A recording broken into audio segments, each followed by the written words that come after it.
talk some basketball because all week everybody's been telling me the Lakers are going to sign a center, and yesterday they did. They agreed to a 2-year deal with 2018 number 1 overall pick Deandre Ayton. He's going to slide into the starting center slot, a position that was exposed in LA's first-round playoff loss to Minnesota. And the odds makers, not overly impressed. The Lakers were 10-1 to win the West before Ayton signed.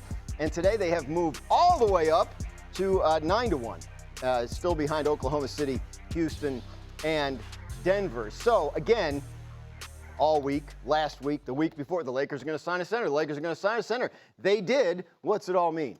I mean, what it means is that the Lakers got a talented big man, Dan, that can give them some depth inside, gives them a starter, a guy who's going to be a productive player. But the question is he going to be an impact player? And that very much is an open question. DeAndre Ayton helped the Phoenix Suns get to the finals in 2021, but he has been a guy that's typically been more of a potential player than a reality player in terms of driving winning. It's why he just got bought out of the max contract he was on, and it's why there's a lot of indifference about him signing with the Lakers. However, with Luka Doncic and LeBron James, this is a chance for him to reset the narrative about his career. He has the talent to be a hugely impactful player for them. The question is, can he?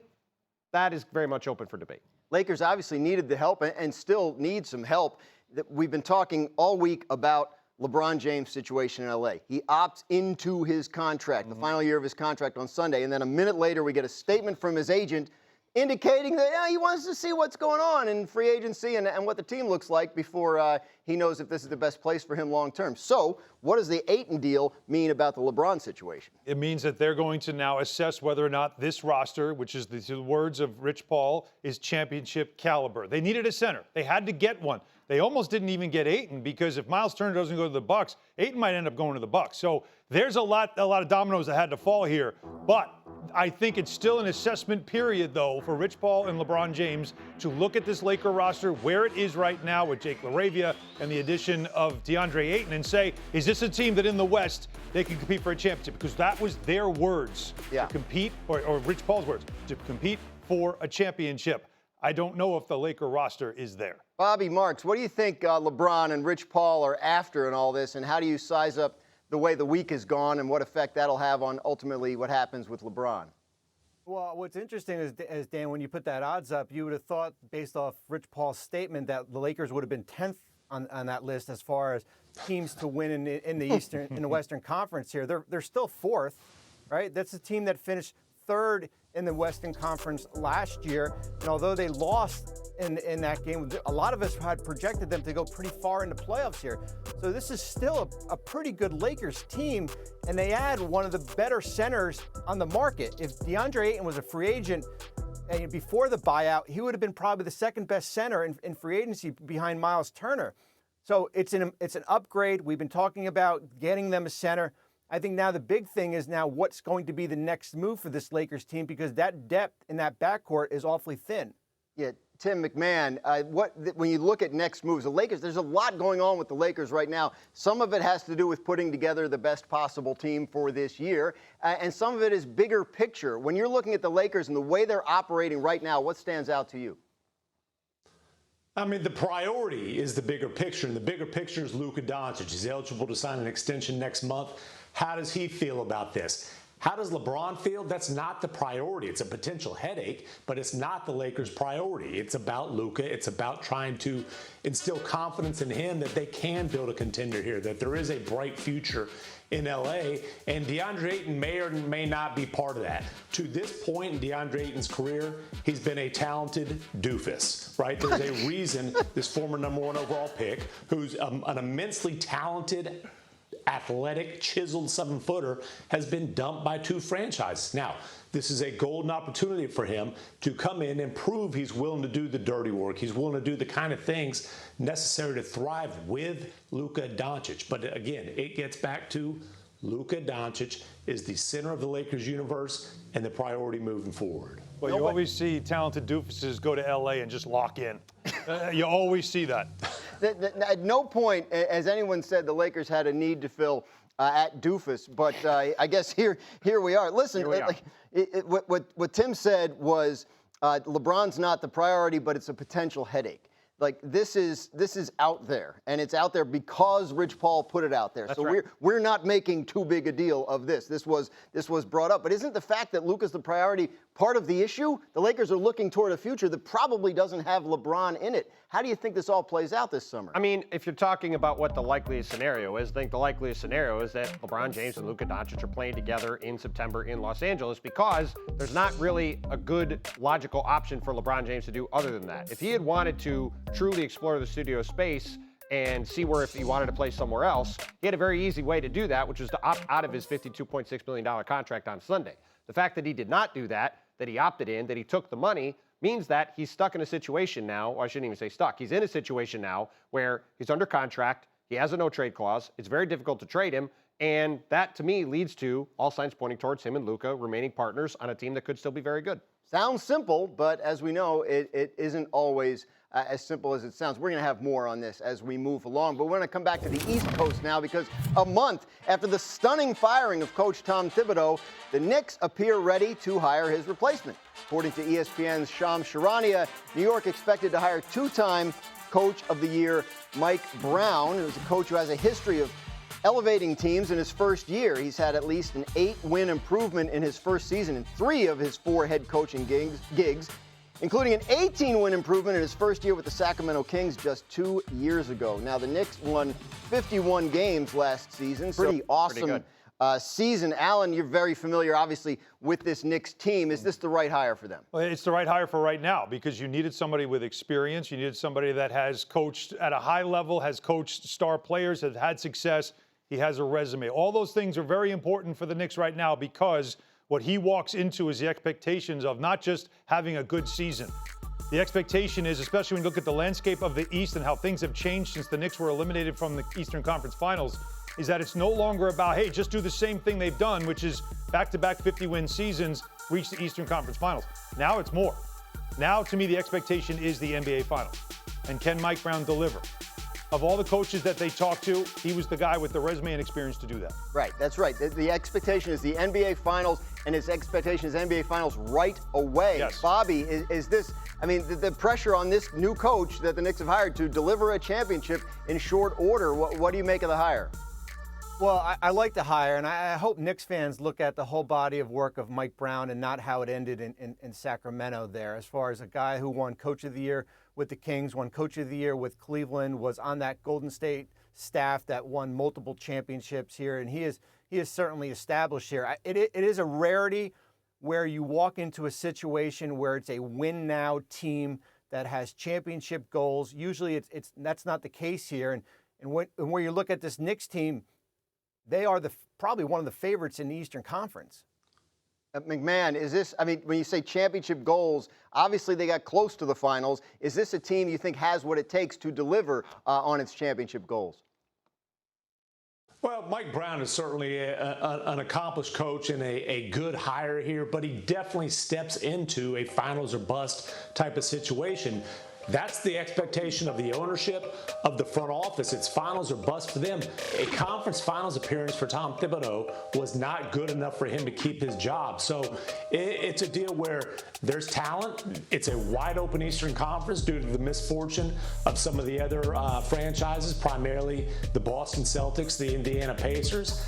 And he has a chance here. There's also a ton of pressure, but Mike Brown is not a guy who's going to be swayed by that. He's coached LeBron in Cleveland where the spotlight was bright. He's coached in LA. He's going to be confident in his own skin, able to handle that scrutiny. But yes, it is a finals or bust situation because that's what the front office and ownership created. Yeah, there's no question it's finals or bust when you fire a coach when you make the conference finals for the first time in 25 years. But for the Knicks and their fans, I think the hope here, and I'm not saying this is how it's going to go, is that this goes like it did 30 years ago for the Yankees when they hired Joe Torre, who had not won a playoff game in his career, had coached 3 times before, was 53 different teams before, was 55 years old at the time, all same things that apply to Mike Brown, other than the playoff wins part. And he came in as a bit of an indifferent hire after Buck Showalter was fired, and Buck Showalter was a guy that was very popular and it got the Yankees back into the playoffs. So, obviously, if the Knicks can have that kind of success, they'll be thrilled. But more than anything, this is about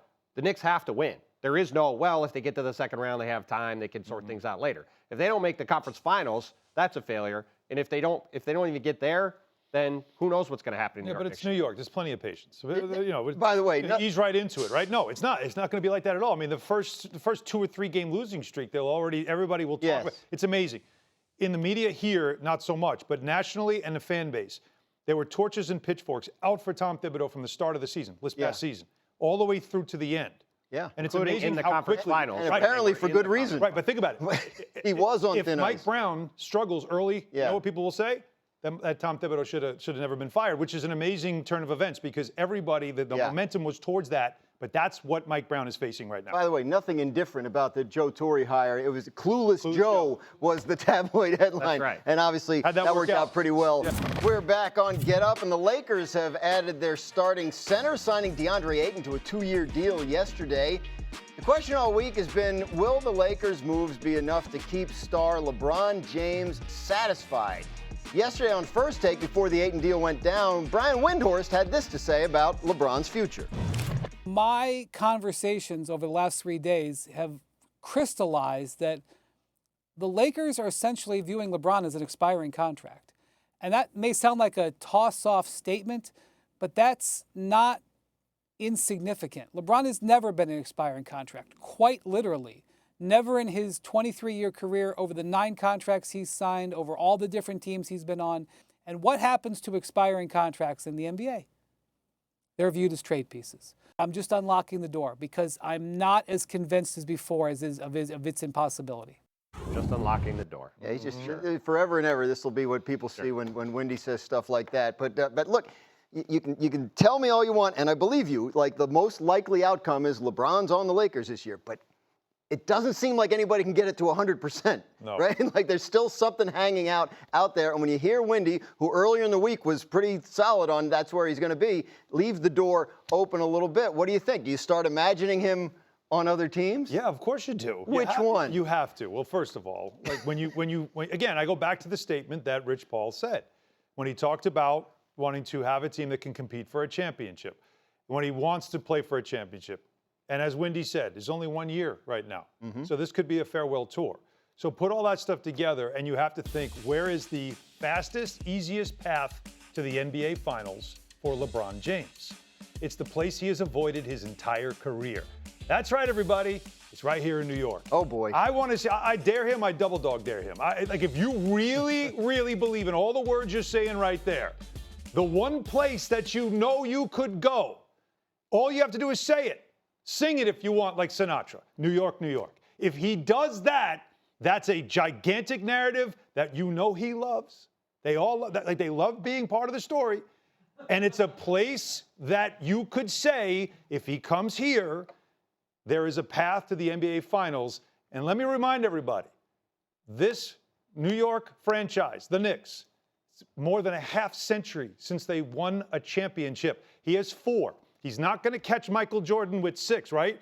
But a lot of people think if you win 1 here, it's like equal to 2. So just think about that. If you want the best story possible, because I'm all about the story, LeBron to New York is the best story. This is what I'm talking about. Why did it take you till Thursday to get here? We've been sitting here all week listening to voices of reason. Yes, what do you think? That's right. What do you think about Alan? I mean, look, as much as a Knicks to LeBron to the Knicks story would be fun, it is very difficult to see it happening for a variety of reasons. One, LeBron has a no-trade clause, so you have to make a deal that satisfies LeBron and the Knicks and the Lakers. That's going to be difficult to do on many levels. 2, again, I will remind everyone, LeBron James could have been a free agent and chose to play for any of the 30 NBA teams, and he opted into his $52.6 million contract. $52 million. That is correct. He wanted to get his $52.6 million. Once you take the money, though, it makes it very difficult to get him anywhere, let alone to a Knicks team that is right up against the second apron. They can't take on extra money. It's very hard to move stuff around. So as much as it would be fun to happen, I do not see it happening with LeBron coming to the Knicks. Difficult, Bobby, but if LeBron were to make it known that he wanted to do something like this, if we're living in the world that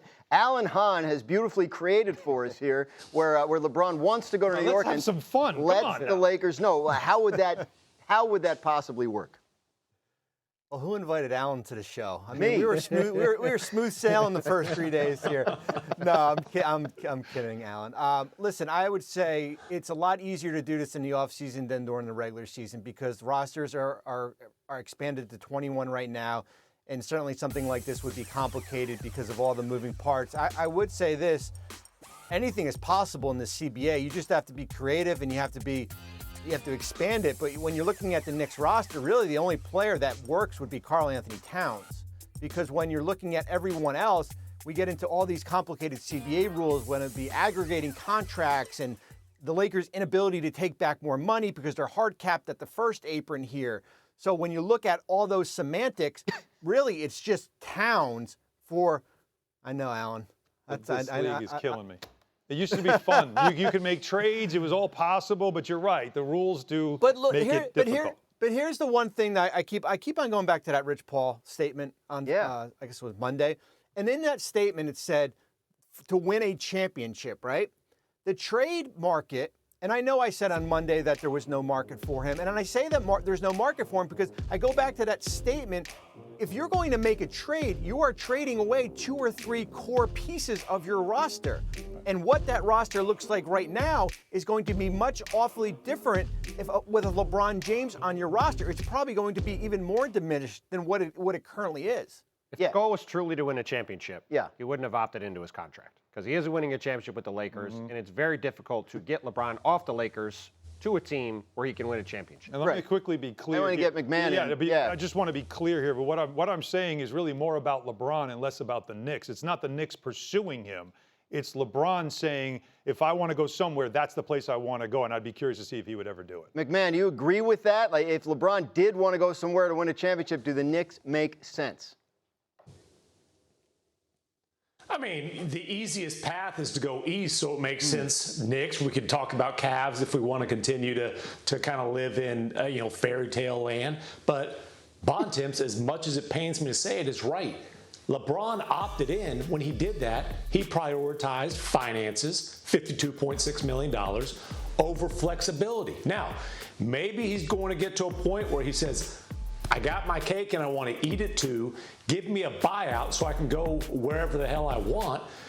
I would say, why would the Lakers give him a $50 million, whatever it ends up being in the negotiations, going away present? I think it's probably going to require a buyout for any of these scenarios to be realistic possibilities, just because why would you give up a guy like Karl Anthony Towns, part of your foundation moving forward, for what probably is going to be a ring-chasing retirement tour? That's right. This is right. If you put LeBron on the Knicks as currently constructed, sure, it makes a lot of sense. But that's not, if there was a trade, that's not what would be happening. Right. So, yes, we will continue to live in this fantasy world.